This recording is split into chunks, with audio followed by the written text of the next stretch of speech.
ପିଲାମାନେ ଆଜି ହେଉଛି ତୁମ ଓଡ଼ିଆ କ୍ଲାସ୍। ତ ଆଜି ଆମେ କାହା ବିଷୟରେ ପଢ଼ିବା? ଭାରତର ଜାତୀୟ ସଂକେତ ବିଷୟରେ ପଢ଼ିବା। ତୁମେ ଯେମିତି ଇଂଲିଶରେ ନ୍ୟାସନାଲ୍ ସିମ୍ବଲ୍ସ ବିଷୟରେ ଜାଣିଥିଲ, ଆଜି ଆମେ ସେମିତି ଓଡ଼ିଆରେ ସେସବୁକୁ ପଢ଼ିବା।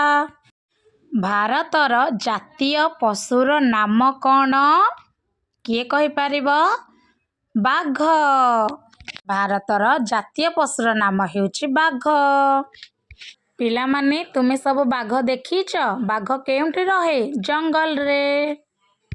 ଭାରତର ଜାତୀୟ ପକ୍ଷୀର ନାମ କ'ଣ? ମୟୂର। ଭାରତର ଜାତୀୟ ପକ୍ଷୀର ନାମ ହେଉଛି ମୟୂର।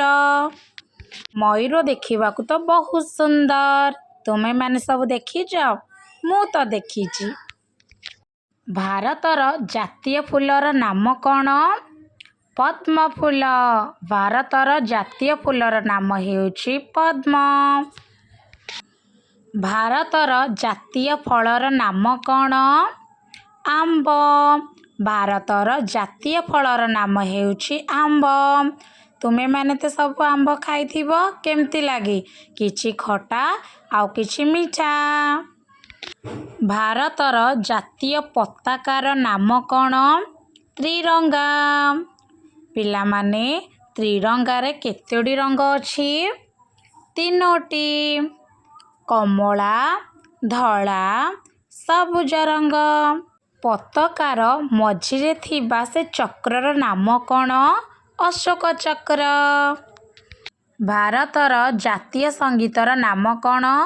ଜନ ଗଣ ମନ। ଜନ ଗଣ ମନ କେଉଁ କେଉଁ ଦିବସରେ ବୋଲାଯାଏ?